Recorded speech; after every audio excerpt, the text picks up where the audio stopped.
السلام علیکم ورحمۃ اللہ وبرکاتہ نحمده ونصلی علی رسوله الکریم رب اشرح لی صدری ویسر لی امری واحلل عقدۃ من لسانی یفقهوا قولی رب زدنا علما علما اللهم انا نسألك علما نافعا ورزقا واسعا وقلبا شاکرا ولسانا ذاکرا وعملا متقبلا آمین یا رب العالمین۔ تفسیر سورۃ الرعد آیت نمبر 16 سے 19 تک۔ اعوذ باللہ من الشیطان الرجیم۔ قل من رب السماوات والأرض قل الله قل أفاتخذتم من دونه أولياء لا يملكون لأنفسهم نفعا ولا ضرا قل هل يستوي الأعمى والبصير أم هل تستوي الظلمات والنور أم جعلوا لله شركاء خلقوا كخلقه فتشابه الخلق عليهم قل الله خالق كل شيء وهو الواحد القهار أنزل من السماء ماء فسالت أودية بقدرها فاحتمل السيل زبدا رابيا ومما يوقدون عليه في النار ابتغاء حلية أو متاع زبد مثله كذلك يضرب الله الحق والباطل فأما الزبد فيذهب جفاء وأما ما ينفع الناس فيمكث في الأرض كذلك يضرب الله الأمثال للذين استجابوا لربهم الحسنى والذين لم يستجيبوا له لو أن لهم ما في الأرض جميعا ومثله معه لافتدوا به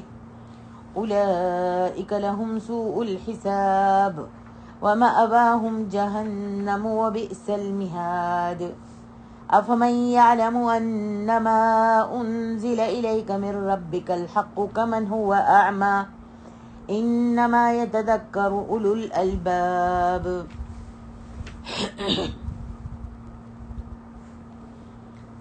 اللہ سبحانہ و تعالی پچھلی آیت میں ہم نے پڑھا ہے وَلِلَّهِ يَسْجُدُ مَن فِي السَّمَاوَاتِ وَالْأَرْضِ طَوْعًا وَكَرْهًا وَظِلَالُهُم بِالْغُدُوِّ وَالْآصَالِ۔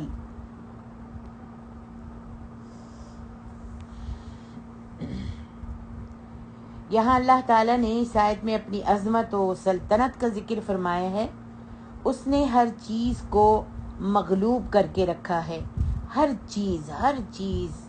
زمین آسمان کی اس کے تابع ہے، ہر چیز اس کے سامنے سجدہ ریز ہے۔ مومن خوشی سے اور کافر ناخوشی اور مجبوری سے اسے سجدہ کرتے ہیں۔ وَظِلَالُهُمْ بِالْغُدُوِّ وَالْآصَالِ، اور ان کے سائے بھی صبح شام سجدہ کرتے ہیں۔ بالغدوی کے معنی صبح کے ہیں اور آصال اصیل کی جمع ہے۔ اس سے مراد دن کا آخری حصہ یا شام ہے۔ اس آیت میں جو ہمارا آج کا سبق ہے، اللہ تبارک و تعالیٰ فرماتے ہیں قل من رب السماوات والارض قل اللہ قل افاتخذتم من دونه اولیاء لا يملكون لانفسهم نفعا ولا ضرا قل هل يستوي الأعمى والبصير أم هل تستوي الظلمات والنور۔ اللہ تعالیٰ نے اس بات کا اثبات فرمایا ہے کہ اس کے سوا کوئی معبود نہیں، کیونکہ وہ لوگ اس بات کا تو اعتراف کرتے تھے کہ اس نے آسمانوں اور زمین کو پیدا کیا اور وہی ان کا مالک اور مدبر ہے، لیکن اس کے باوجود یہ لوگ اللہ کے سوا اپنے اولیاء کی بھی عبادت کرتے تھے، حالانکہ وہ اولیاء خود اپنے کسی نفع نقصان کے مالک نہیں ہیں، اپنی عبادت کرنے والوں کے